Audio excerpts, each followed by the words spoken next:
oftentimes marketers and salespeople are faced with either a long buying cycle, where you have design engineers looking at something and maybe a design win and then a production win, or there's a buying team with a lot of different personas. I know I said that word, personas, involved on that team. So what are some of the ways marketers might approach this complex buying cycle?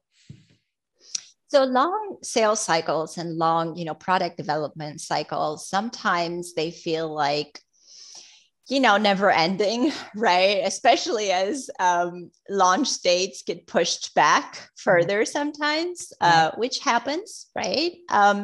So as marketers, I feel like it's a big opportunity for us to build the audience, and build the problem.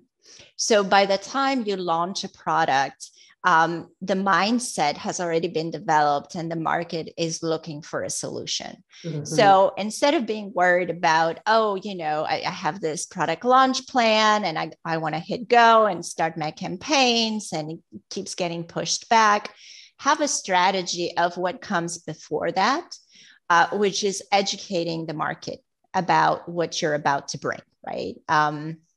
Because hopefully it's something new and different and is solving a problem people have.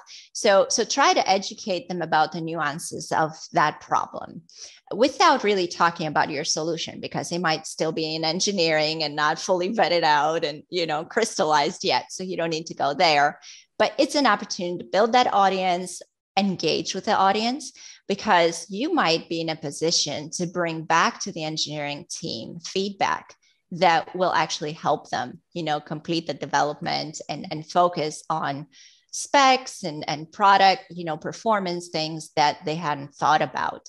So don't just put stuff out, see if you can engage and get feedback in that you pass on to engineering. I feel like that really increases your value as a marketing team.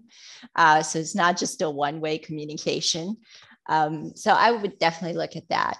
And then the stakeholders, yes, there is lots, right? And you cannot go in anymore and say, who else should we be talking to? Who is the decision maker? Right? That's not, going to go very well, especially talking to an engineer.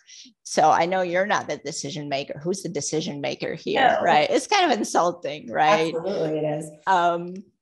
So it's more about really understanding the company, right? If you have like a list of target companies you're going after or that particular account, do a little research. There's just so much information online right now. It is insane.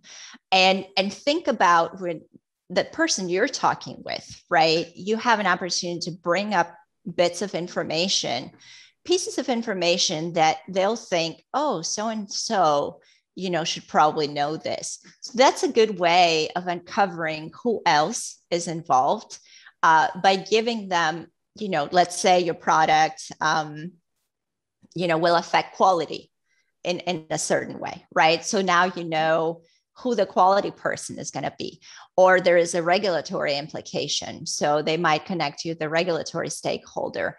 So think about the value you're adding and what you're offering instead of just asking them, who should I talk to?